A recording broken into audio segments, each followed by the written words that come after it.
साथीहरु। अनि ल हेर्नुस् है त, मार्केट गएको थिएँ। मार्केटमा भिडियो बनाउन मिल्दैन साथीहरु, बारिस पनि परिरहेको हुन्छ, यस्तो बारिस परिरहेको हुन्छ। अनि आजकल पता नहीं मौकै नमिल्ने के भिडियो बनाउनलाई। यो अगरबत्ती र धुप ल्याएँ साथीहरु। अब घरै भिडियो बनाउँछु भनेर अनि लागे कि हेर्नुस् यो फुल बेलपत्र ल्याएँ। त्यस्तै त हो साथीहरु। अब यो एप्पल ल्याएँ। अनि अब त्यस्तै हो साथीहरु, भाजी फ्रुट। अब मार्केटमा मलाई त हप्तामा एकचोटि मार्केट नगए हुँदैन। अस्ति सन्डेको गएको थिएँ, आज ठ्याक्कै गएँ, फेरि एक हप्तामा गएँ। ल हेर्नुस् यसमा पालक सम्फू धनियाँ सबै छ। अहिले यस्तै राखिदिन्छु, पछि मिलाएर राख्नु पर्ला। अब यहाँ अनि फेरि यो चाहिँ डस्टबिनको थैली। अनि यो निम्बु साथीहरु, निम्बु।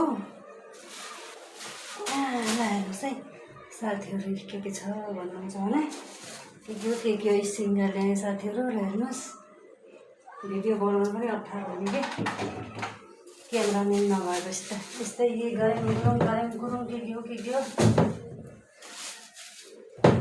यहाँ मैले अस्तिको भाजी पनि भेगी रहन्छ, यसैमा हाल्नु पर्यो।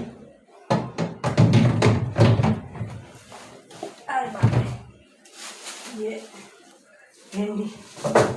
अनि यो फुलकोपी। अनि यो मैले पेरू ल्याएँ साथीहरु।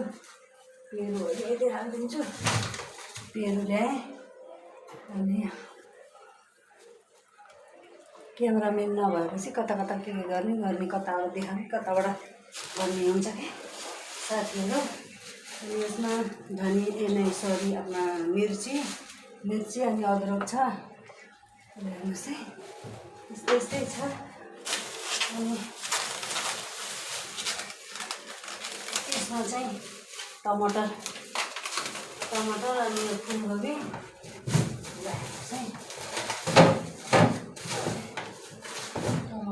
फुलकोपी अनि काँक्रा 2 किलो काँक्रा साथीहरु। मलाई त काँक्रा 90 हुन्न। 2 किलो काँक्रा ल्याएँ।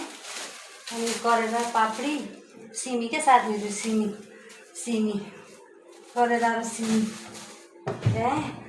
आज त्यति धेरै सामान ल्याइनँ मैले, किनकि धेरै सामान ल्याउँदाखेरि पनि सुक्ने के, त्यही भएर आज अलिकति कमै लिएर आएको मैले।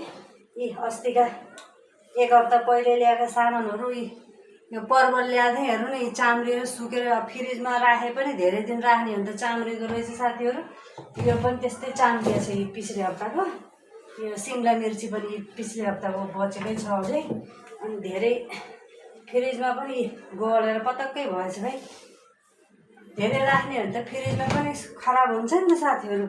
त्यही भएर अलि थोरै नै लिएर आएको। अनि अब गइरहनुपर्छ मलाई यो साथीहरु, यस्तै छ।